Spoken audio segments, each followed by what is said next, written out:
Hey everyone, welcome back to our channel How to Tutorials. Sometimes we delete our browser history by mistake and later realize we need it. Don't worry, in today's video I will show you few simple methods to recover deleted browser history on your phone. So first method is check Google account activity. This is for Chrome users. If you use Google Chrome and were logged into your Google account, your browsing activity might still be saved. So for that, open your browser, navigate to your search engine and go to myactivity.google.com. Sign in with your Google account and you'll see a list of websites you have visited even if your local history is deleted.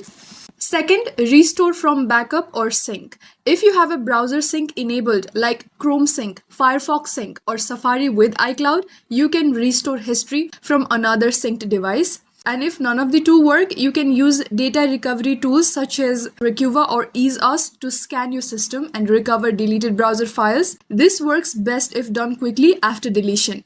And yes, that's how you can recover deleted browser history using different methods. Remember, prevention is better than cure, so make sure to enable sync or backup to avoid losing your history in the future. If this video helped you, don't forget to like and subscribe for more tech tips. Thank you for watching and I'll see you in the next one.